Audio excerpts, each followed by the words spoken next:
Good morning. Here is Maria Rosenstock from the European Training Foundation.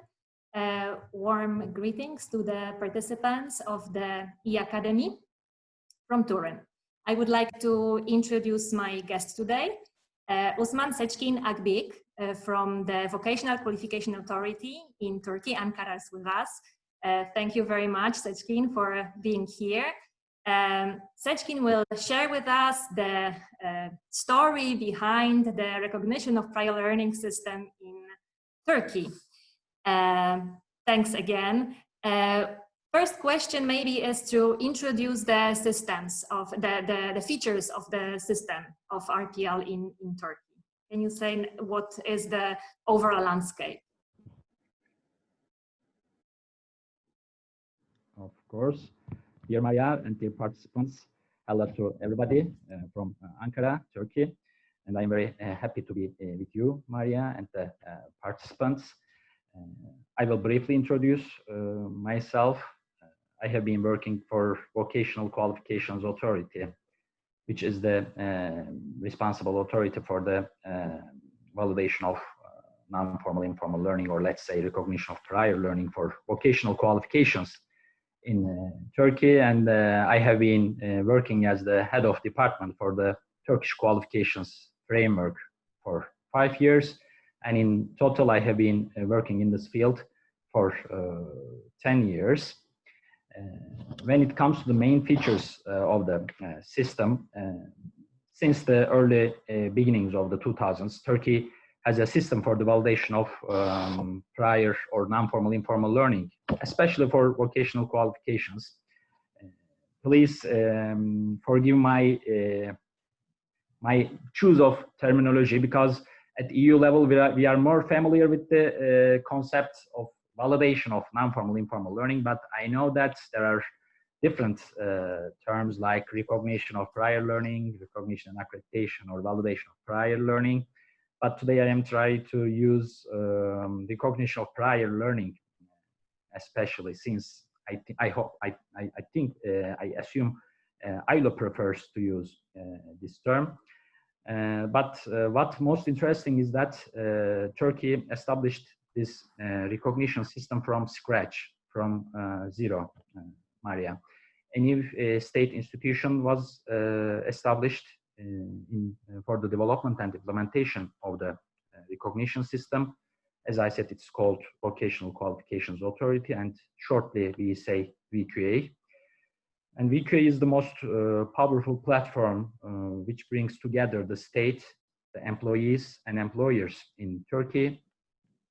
Of course, there are other institutions and platforms, but the VQA could be the most effective platform for the collaboration between these three parties. And following the establishment of a totally new institution, whole new vocational qualifications were developed from zero. And new awarding bodies have been established together with the labor market stakeholders. And of course, this took a lot of time. The institution was established in 2006, but the first major outcomes were started to be seen in 2010, and in 2014 or 15, the system was fully implemented. And since then, the number of test centers, we say vocational test centers or VOC test centers, has increased. The number of qualifications provided have dramatically increased, and the number of course, certificates issued to public have also increased. About the technical features of the system, I can say that assessment and evaluation are carried out by VOC test centers, as I said, which are accredited by Turkish Accreditation Agency based on ISO standard 17024. And following the accreditation, these centers are authorized by VQA, and these centers can be public or non-government stakeholders, such as ministries, chambers of commerce and industry, trade unions, employer associations, but as well as private companies. Almost, I think 70% of these centers are private companies. And this shows the involvement of the private sector also in the system. It was really revolutionary to create new qualifications and share the authority, share the power with the stakeholders at all stages. And it was also new to award qualifications following through validation rather than formal education. Of course, in Turkey, there are formal VET qualifications which are provided at upper secondary level, which are also provided through apprenticeship programs. And there are also vocational higher qualifications at level 5. I mean the EQF levels, the levels of European qualifications framework. But since for the last 10 or 15 years, we can say that there are also formal vocational qualifications which are based on validation or which are awarded through recognition of prior learning. Seçkin, so can one say that the validation system was created together with this reform of qualification, of vocational qualifications? Was the introduction of the NQF basically the foundation of the creation also of the validation system? It came together. Was that the case in Turkey? Yeah, it is the same in Turkey. Also, I didn't mention about the NQF, which is my field of activity. The authority, Vocational Qualifications Authority, is also responsible for the development of a comprehensive NQF in Turkey, and we have been working on that since 2010. It was officially adopted in 2015, and I mean the framework, the National Qualifications Framework, which we call Turkish Qualifications Framework, and it's also referenced to European Qualifications Framework in 2017. And I can say that the development of the recognition system and the framework went side by side to each other, and they both contributed the other. So that was because that's not always the case. In some countries, frameworks are not there yet, but RPL systems are, let's say, already running. And I think a lot of countries are probably thinking about linking the qualification reform also with RPL, with validation. Okay, and what were the main objectives? Why was the new qualification system and in particular validation created? What objectives did you want to achieve? I have to start from this point. The Turkish culture. The Turkish society is very used to learning at work. There are many people who practice occupations that they have learned on the job. So we can say that there is a huge demand for the recognition of these vocational occupational learning. And the other main main aspect is that the employers, the labor market actors also care about the recognition of these learning achievements, because they carry out activities in other countries than Turkey, abroad, and they have to sometimes they need to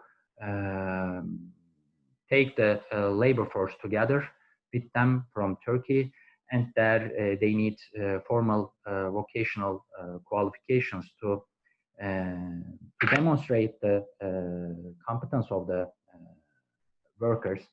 So these were the needs for as recognition system in in Turkey. And another aspect was that, as I said, people were learning the job, the competences on the work, but all the other roads or all the other paths for formal vocational qualifications were including formal education as well. I mean, they were supposed to attend long courses, let's say for 6 months, longer than a year sometimes, but the people were already having the learning outcomes. They were looking for a quick solution, quick solution, quick, effective, and sometimes more less expensive, let's say. Exactly. Cheaper. Yeah. And people were looking for both the let's say both the employees and employers were looking for the same solutions. But I can say that the ultimate aim, the ultimate policy goal of the system is to equip the labor force with up-to-date qualifications and recognize the work-based learning. By this way, the labor market and the economy have started to benefit highly from the potential of the labor force. You told us that the system is fully operational. Can you mention what are the numbers? How many people have been certified, or what's the capacity of the system at the moment? Yes, of course. I would like to do that. The population of Turkey is around 8 million, and we have been hosting more than 4 million foreigners. Of 3.6 of them are people coming from Syria, and we can say that the number of people living in Turkey is around 85 million. So the numbers are really high compared to other smaller countries, but it's not satisfying for Vocational Qualifications Authority. I mean, the authority wants to double the number, triple the number. Currently, I want to start from the number of work test centers. There are 236 work test centers in total, and they are providing validation services in 336 different qualification standards. And 255 of those standards are for the dangerous occupations, dangerous and hazardous occupations. This is important because a formal vocational qualification is required to practice these occupations since 2015. The labor market actors all agree about the requirement of a formal vocational qualification. It can be obtained through education or through recognition, but any person who wants to practice these dangerous occupations must be holding a formal vocational qualification. And successful candidates, I mean, as I said, the assessment and evaluation are carried out by these voc test centers. And what is a little bit different from other countries is the necessity for the actual demonstration of the knowledge, skills, and competences. I mean, any candidate is required to take the theoretical and practical exams. The system is totally focused on the practical demonstration of the learning outcomes. Some countries rely on the documentation of the evidences, but Turkey cares about the actual demonstration of the evidences rather than documentation of them. And successful candidates are awarded the formal vocational qualification certificates, which are also included in the different levels of TQF, from level 2 to level 6. By the way, TQF has 8 levels, just like EQF, European Qualifications Framework, and as I said, it's referenced to the EQF in 2017. And in total, 1.3 million certificates have been awarded, and almost 90% of them are for the dangerous occupations. So the main driving force in the system is the requirement for vocational qualifications, especially for the dangerous and very dangerous occupations. And the number is around 160 occupations. And this means that Turkey is regulating these occupations from year to year, year by year. And that's why the number is highly,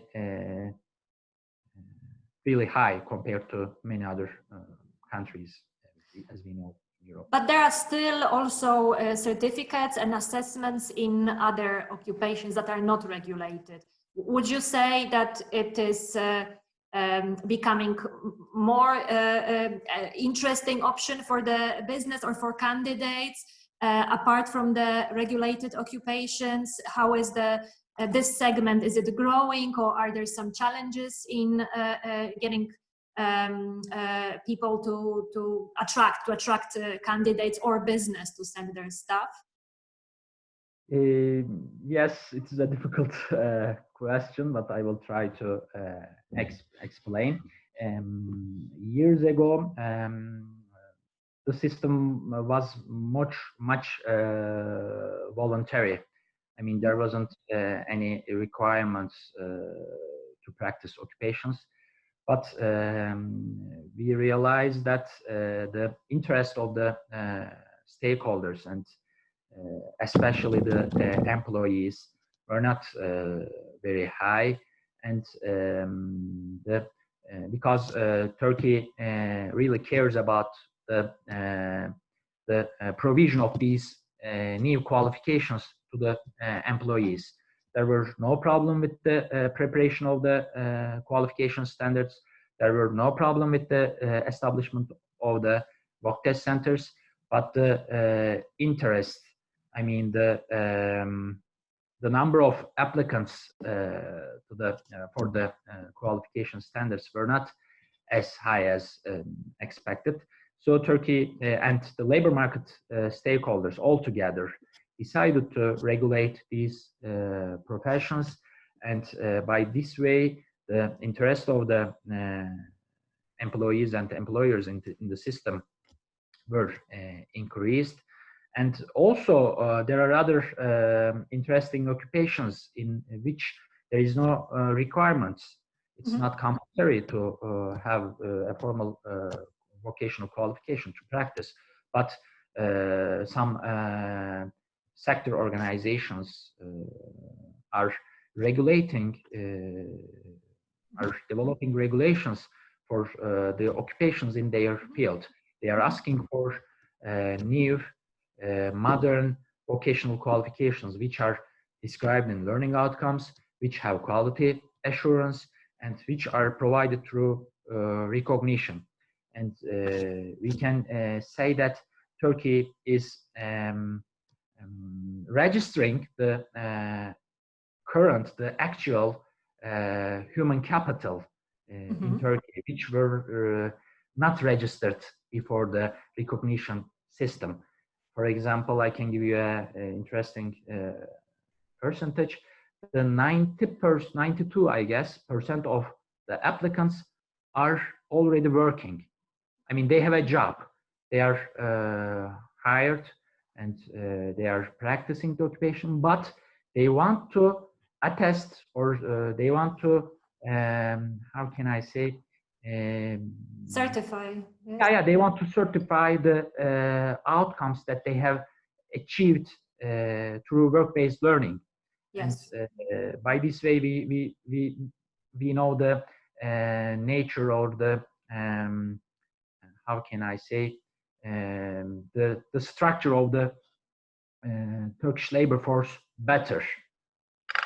So one can say that both businesses and also personal employees are starting to recognize and value the qualifications. So they are getting increasingly convinced about the good quality of the qualifications developed under qualification. Exactly, that's correct. Can we maybe say what are other ways that in which private sector participates in the validation system, apart from sending their personnel for assessment and certification? Are they also participating in governing of the system? Definitely, definitely, they are at the center of the system. Both the private companies and labor market stakeholders like trade unions, trade associations. But since you asked about the private sector and private companies, I will give a little detail about their involvement in the system. First, they are represented at the management of the authority in the executive board, and they are directly involved in the preparation of occupational standards and vocational qualification standards. I mean, they sign an agreement with VQA, and they develop the standards and qualification standards. And they are also establishing work test centers. So then they become the responsible body for the assessment and evaluation, and also at the end of the process they provide the vocational qualification certificate. So this means that they are involved in the system from at every stage, at end, and at every stage. There are, you know, there are very big international companies in Turkey, in automotive sector, in energy sector, in let's say food sector, and VQA is cooperating with many of these private companies, as I said, both for the development of standards and qualifications and assessment and evaluation. They are not external stakeholders. They are directly internal partners and stakeholders, and also owners of the system. And the trade union for the trade association for employers are also represented in VQA boards, and many of the activities are carried out by them. That's definitely a very strong feature of your system. Or even last word, the system is not totally public. As I mentioned, it is both, there are also public institutions which are work test centers. It is right in the middle. Maybe the balance is much more towards the private sector. It is a semi-public, semi-private hybrid matrix structure, you know. Okay. There is one question that everybody always wants to ask, and it's a question about funding and who pays for what in the system. Can you share with us some details? Yeah, of course. We all know that. We all accept that the private sector should involve in the finance of the vocational education and training, and also recognition of prior learning. This is a reality. And this is the case in Turkey also. They directly and indirectly involved in the funding of the system. VK doesn't charge any payment for the preparation of standards and qualifications. The private companies or public, all stakeholders prepare these documents voluntarily, but most of them also have established work test centers, and of course the assessment and evaluation has a cost in these centers, depending on the complexity and the comprehensiveness of the learning outcomes, and it differs from occupation to occupation. But the assessment and evaluation expenses are financed through unemployment insurance fund for many years. The state provided almost 100 million euros through this insurance fund. And also the EU funds are used for the financing of the system. Around 25 million euros were provided through EU funds for the establishment of mock test centers, for support, financial support to the mock test centers, and also for the assessment and evaluation expenses. As far as I know, around 10 million euros are used directly for the expenses that are related to assessment and evaluation. I mean, these amount of money is directly provided to the people, to the candidates who have applied to the system. As you see, it is a two-way cooperation. The companies, trade unions, and employer associations both invest in the system directly, and the state is also investing, supporting the candidates. So the candidates pay fee, but the state helps them to pay it. Yes, subsidizes. Definitely. Sometimes companies pay the fees for the exams. Our the aim of the VQA for the is not to make a burden the validation for the candidates, because it's really costly, and this is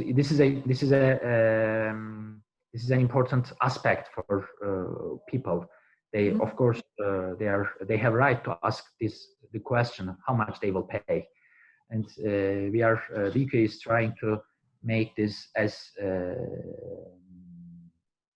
let's say as low costly as possible for candidates.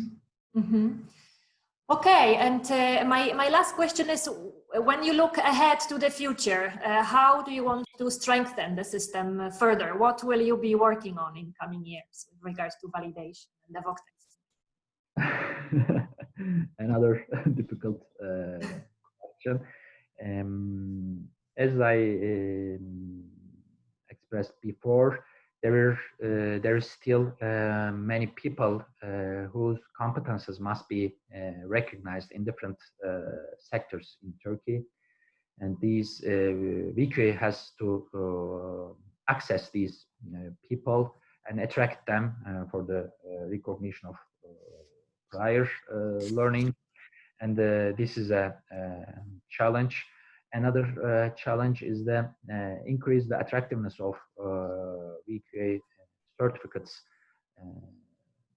not only in the for the dangerous occupations, but also occupations which are not regulated.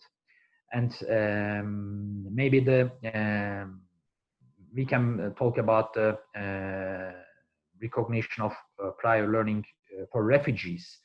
I haven't mentioned about that, but the system is also open to migrants and refugees in Turkey. However, there are some challenges for them to access, like low level of awareness and language problems, or they might be scared with the idea of assessment.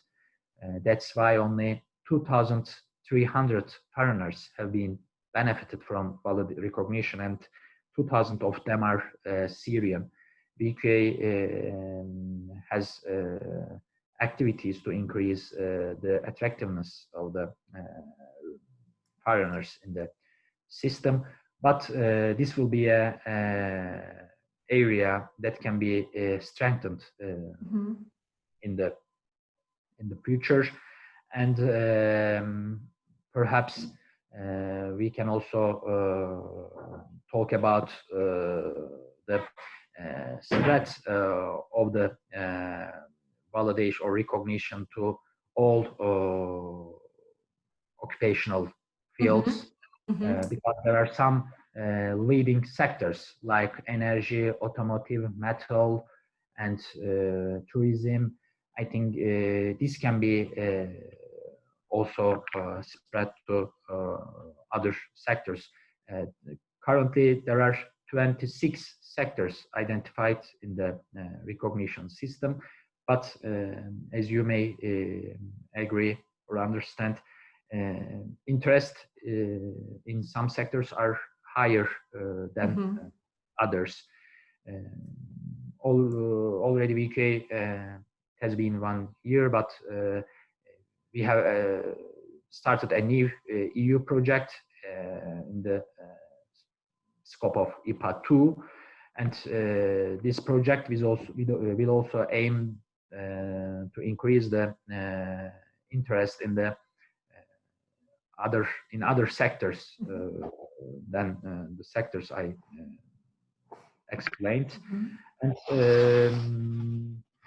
yes, of course, it is a never-ending story in Turkey, and there is always new policies to implement and follow. But as I said at the beginning of my speech, work-based learning is a reality in Turkish culture, and many people learn the occupation by practicing at work, besides formal VET and apprenticeship programs. This makes validation more important in the Turkish system because the labor market and economy highly benefit from the validation of work-based learning. But recognition or validation should also be possible for formal VET qualifications and higher education qualifications. Of course, this is not the direct responsibility of VQA. There are other institutions like ministries and Council of Higher Education in Turkey for the establishment of or for the implementation of recognition for academic and general education qualifications or initial VET qualifications.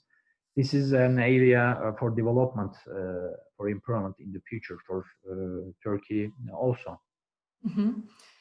Seçkin, thank you very much for sharing the elements of the system and explaining how the validation works in Turkey. All the best.